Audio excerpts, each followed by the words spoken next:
જગતનો નાથ મારા રાજા જગન્નાથ છે, એણે મને માયા લગાડી રે, એણે મને માયા લગાડી મારા વાલા, રથમાં બિરાજી મારો વાલો દર્શન આપે, એણે મને માયા લગાડી રે.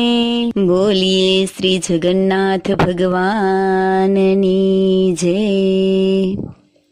અષાઢી બીજ એટલે કે જગન્નાથ ભગવાનની રથયાત્રાનો પવિત્ર દિવસ.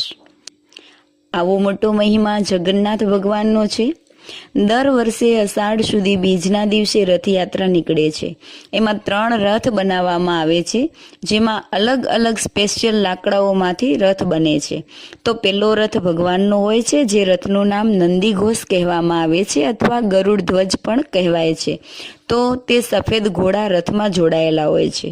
બીજો રથ બલરામજીનો હોય છે, જેનું નામ તાલધ્વજ કહેવામાં આવે છે. અને ત્રીજો રથ સુભદ્રાજીનો હોય છે, જેનું નામ દેવદલન કહેવાય છે. ભગવાનના બેન સુભદ્રાજીને સંકલ્પ થયો કે મારે આખાય દ્વારિકાની યાત્રા કરવી છે. આવી રીતે ભગવાનને વાત કરી ત્યારે ભગવાન કહે છે કે ચાલો તમને યાત્રા કરાવીએ. અને એ યાત્રાના ઉપલક્ષમાં એને યાદ કરીને આજે પણ તે રથયાત્રા ઉત્સવ રૂપે થાય છે. એક વખત ઇન્દ્રદ્યુમ્ન રાજા હતા. એમને સંકલ્પ રહેતો મને ભગવાનના દર્શન કરવા છે, પણ એમની ઈચ્છા પૂર્ણ થઈ નહીં અને ભગવાન જગન્નાથની તેમજ બીજી બંને મૂર્તિઓ જે સુભદ્રાજી અને બલદેવજી, તો એ મૂર્તિઓ ત્રણે અધૂરી જોવા મળે છે. તો શું છે એના પાછળનું કારણ, શું રહસ્ય છે, કોણ છે આના પાછળ જવાબદાર, તે રહસ્ય વિશે આજે જાણીએ. એક સમયે મધ્ય ભારતમાં ઇન્દ્રદ્યુમ્ન નામના રાજાનું શાસન ચાલતું હતું. તે ભગવાન વિષ્ણુના મોટા ભક્ત હતા.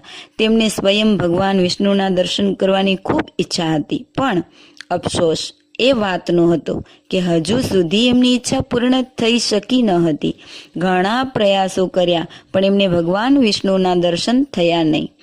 આમ સર્વ વાતે સુખી, પણ એક વાતનું એમને ખૂબ દુઃખ રહેતું. એક વખત તેમના દરબારમાં ફરતા ફરતા એક સાધુ આવી પહોંચે છે અને તે રાજાના આ દુઃખ બાબતે તેમને એક સલાહ આપે છે કે જો તમારે ભગવાન વિષ્ણુના દર્શન કરવા હોય તો તમે ભારતના છેડા તરફ ઓરિસ્સા નામના પ્રદેશમાં ભગવાન વિષ્ણુને તથા તેમના અસલી સ્વરૂપ નીલમાધવના રૂપમાં પૂજવામાં આવે છે. તમને ત્યાં ભગવાન વિષ્ણુના દર્શન થઈ શકે છે. આ સાંભળી રાજા અત્યંત પ્રસન્ન થયા અને તરત તેમના બુદ્ધિમાન મિત્ર એવા મુખ્ય સલાહકાર જેને કહે છે તેવા વિદ્યાપતિને તરત જ કહ્યું કે તે પ્રદેશમાં જઈને નીલમાધવ વિશે તમામ જાણકારી મેળવો. આ હુકમ લઈ અને વિદ્યાપતિ તરત નીકળી પડે છે. લાંબા સમયની મુસાફરી બાદ ત્યાં જઈ વિદ્યાપતિને તે પ્રદેશના દર્શન થયા અને ત્યાં જઈ તેમણે એક કબીલાના સરદાર વિશ્વવાસુને આ વિશે વાત કરી અને આ ભગવાન વિશે પૂછ્યું. તે સરદાર વિશ્વવાસુ આ ભગવાન નીલમાધવની ગુપ્ત ગુફાની પહેરેદારી કરતા હતા. એટલે તેમણે તરત જ વિદ્યાપતિને ભગવાનના દર્શન માટે ના કહી દીધી અને વિદ્યાપતિ નારાજ થઈ ગયા અને તે ગામમાં જ રહેવા લાગ્યા. ત્યાં રહેતા રહેતા થોડા સમય બાદ તેમને તે સરદાર વિશ્વવાસુની પુત્રી સાથે પ્રેમ થઈ ગયો. ત્યારબાદ વિદ્યાપતિ અને વિશ્વવાસુની પુત્રીના લગ્ન કરી દેવામાં આવ્યા. હવે લગ્નના થોડા દિવસો બાદ વિદ્યાપતિએ તેની પત્નીને કહ્યું કે પિતાજી વિશ્વવાસુને કહો કે મને એકવાર ભગવાન નીલમાધવના દર્શન કરાવે. આમ તે પુત્રીએ પોતાના પિતા આગળ જીદ કરી એટલે વિશ્વવાસુ વિદ્યાપતિને ભગવાનના દર્શન કરાવવા રાજી ખુશીથી લઈ ગયા. પણ શરત એ રાખી હતી કે આંખો પર પટ્ટી બાંધીને તે ગુપ્ત ગુફા દર્શને લઈ જશે. વિદ્યાપતિએ શરત માન્ય રાખી અને તે આંખે પટ્ટી બાંધી અને દર્શન માટે નીકળ્યા. પણ વિદ્યાપતિએ ત્યારે થોડી ચાલાકી કરી અને જ્યાં જ્યાં તે જતા હતા ત્યાં તે થોડા નિશાની રૂપે કંઈક આગળ દાણા વેરતા જતા હતા, જેથી તે રસ્તો યાદ રહી શકે. ત્યાં ગુફામાં પહોંચી વિદ્યાપતિએ તે ભગવાન નીલ માધવનું વિશાળ તેજોમય રૂપ જોયું તો તે ધન્ય ધન્ય થઈ ગયા અને ચોંકી ગયા. અને ત્યારબાદ તે થોડા દિવસો બાદ પોતાના રાજા ઇન્દ્રદ્યુમ્ન પાસે જવા નીકળી પડ્યા અને રાજા પાસે જઈ બધી વાત કરી. આ વાત સાંભળી રાજા ઇન્દ્રદ્યુમ્ન ખૂબ જ પ્રસન્ન થયા અને વિદ્યાપતિ ત્યાં આવીને રાજાને હકીકત કહી અને રાજા તેની સાથે તરત ચાલવા નીકળી પડ્યા. હવે વિદ્યાપતિ જ્યાં ભગવાનના મૂર્તિ હતા ત્યાં કને આવી અને જેવા ગુપ્ત ગુફામાં દાખલ થયા અને ત્યાં જોયું કે ભગવાન નીલમાધવ ત્યાંથી અંતર્ધ્યાન થઈ ગયા. ભગવાન અદૃશ્ય થઈ ગયા હતા. આ જોઈ રાજા ઇન્દ્રદ્યુમ્ન ખૂબ જ દુઃખી થયા. હવે રાજા ઇન્દ્રદ્યુમ્ન ભગવાન વિષ્ણુના દર્શન ન થવાને લીધે ખૂબ દુઃખી થવા લાગ્યા અને શું કરવું તે પણ કંઈ સમજાઈ રહ્યું ન હતું. તે હતાશામાં બેઠા હતા ત્યારે ત્યાં તેમને કોઈ અદૃશ્ય અવાજ સંભળાયો ને તે અવાજ એ હતો કે હે રાજન, પુરી પ્રદેશમાં જા અને ત્યાં નદીમાં તરી રહેલા લાકડાના મોટા ટુકડાને કિનારે લાવ અને તેમાંથી ભગવાન વિષ્ણુની મૂર્તિ સાચી પ્રતિમા બનશે. રાજાએ ખૂબ ખુશી સાથે આ આજ્ઞા મુજબ કાર્ય કર્યું અને ત્યાં નદીમાંથી મળેલ લાકડાનો મોટો ટુકડો લઈ પોતાના રાજ્યમાં આવ્યા અને મોટા મોટા શિલ્પીકારોને આ મોટા લાકડાના ટુકડામાંથી ભગવાન વિષ્ણુના મૂર્તિ બનાવવા કહ્યું. પણ પ્રશ્ન એ ઊભો થયો કે કોઈ શિલ્પકારે ભગવાન વિષ્ણુને પ્રત્યક્ષ જોયા જ ન હતા, તો તે મૂર્તિ કઈ રીતે બનાવી શકે?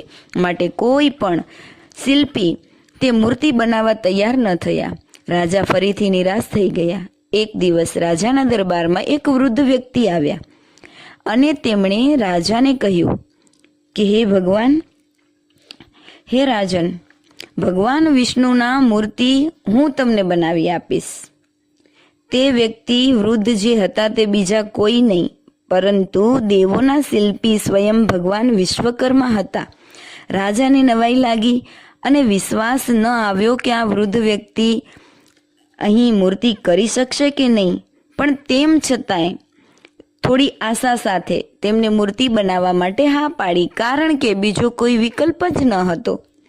આ વૃદ્ધ વ્યક્તિએ રાજા પાસે શરત રાખી કે હું એક બંધ ઓરડામાં આ મૂર્તિનું કામ 21 દિવસ કરીશ, ત્યાં સુધી મારા કામમાં ભૂલથી પણ કોઈએ ખલેલ પાડવી નહીં. રાજાએ આ વાત માન્ય રાખી અને વૃદ્ધ વ્યક્તિ ભગવાન વિશ્વકર્મા એક બંધ ઓરડામાં રાત દિવસ કામ કરવા લાગ્યા અને ઓરડાની બહાર કામ કરતા હતા તેના અવાજ આવી રહ્યા હતા. આ અવાજ સાંભળી અને રાજા અને રાણી અને અન્ય લોકો ખૂબ જ ખુશ થતા હતા. થોડા દિવસો બાદ આ ઓરડામાંથી અવાજ આવતા એકદમ બંધ થઈ ગયા. ત્યારે રાણીને એમ લાગ્યું કે આ વૃદ્ધ વ્યક્તિને કશું થઈ ગયું હશે, કેમ કે તે વ્યક્તિ કશું પણ ખાધા પીધા વગર કામ કરતા હતા, એટલે તે મૃત્યુ તો નહીં પામ્યા હોય ને.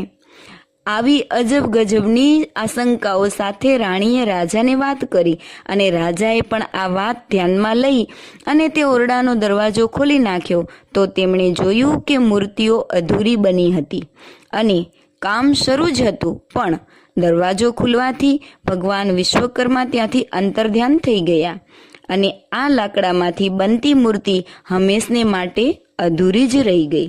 તો આવી રીતે એ મૂર્તિ અધૂરા જ રહી ગયા છે અને અધૂરા મૂર્તિ જ અદ્યપી સુધી તે પૂજનીય ગણાય છે અને પૂજાય છે. હવે વિશ્વ પ્રસિદ્ધ જગન્નાથ રથયાત્રામાં ભગવાન જગન્નાથ બલભદ્ર અને સુભદ્રાના અલગ અલગ રથોમાં વિરાજિત કરી અને નગર ભ્રમણ કરવાની પરંપરા અહીં ચાલુ રહી છે અદ્યપી સુધી. આ વાત વિચારણીય છે કે શ્રી કૃષ્ણની સાથે રાધા કે રૂક્ષ્મણીનો રથ શા માટે નથી હોતો? એનો જવાબ હિન્દુ પૌરાણિક કથાઓમાં મળે છે. તે આ પ્રમાણે છે. એકવાર દ્વારિકામાં ભગવાન શ્રી કૃષ્ણ રાત્રિ દરમિયાન સૂઈ રહ્યા હતા. નજીકમાં જ રૂક્ષ્મણી પણ સૂઈ રહ્યા હતા. નિદ્રા દરમિયાન શ્રી કૃષ્ણ અને રાધાના નામનું ઉચ્ચારણ કર્યું.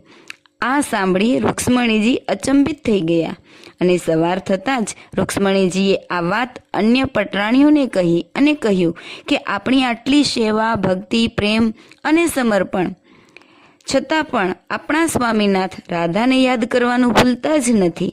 ભગવાન શ્રી કૃષ્ણ તેમના ભાઈ બલરામ સાથે દ્વારિકાની બહાર ગયા હતા ત્યારે કૃષ્ણ ભગવાનની 16,108 રાણીઓએ રોહિણી માતાને બલરામજીના માતાને પૂછ્યું કે અમે કૃષ્ણ ભગવાનની આટલી બધી સેવા કરીએ છીએ છતાં પણ કૃષ્ણ ભગવાન આખો દિવસ રાધાનું નામ કેમ લીધા કરે છે?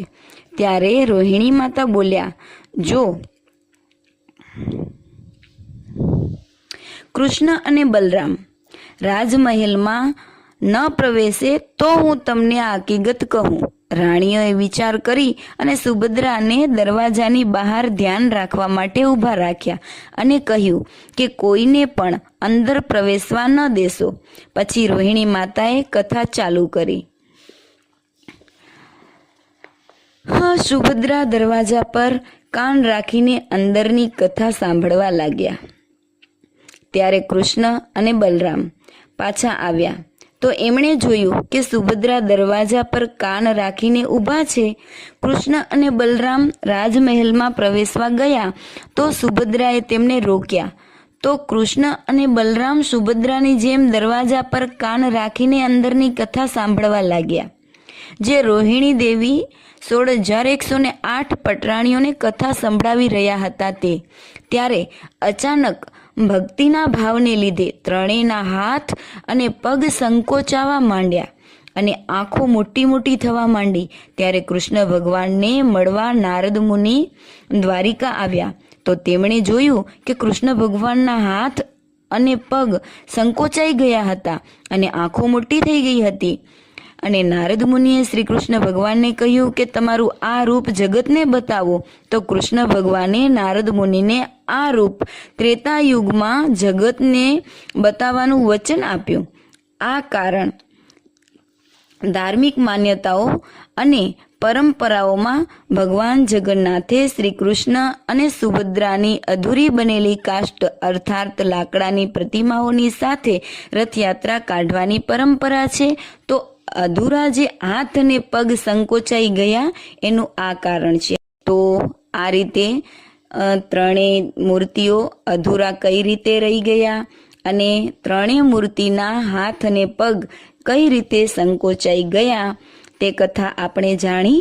તો આજના દિવસે જગન્નાથ ભગવાનનું એક પદ સાંભળી લઈએ. એ કર્ણાવતીમાં વાગે ઝાલરો, અષાઢી બીજ ઉજવાય જય જગન્નાથજી. રૂપકડે રથડે રે જગન્નાથ જોવા મળે, હા જોવા મળે. ટોળે વળ્યા સહુ માનવીઓ, મગ જાંબુનો પ્રસાદ વેચાય જય જગન્નાથજી. રૂપકડે રથડે રે જગન્નાથ જોવા મળે, હા જોવા મળે.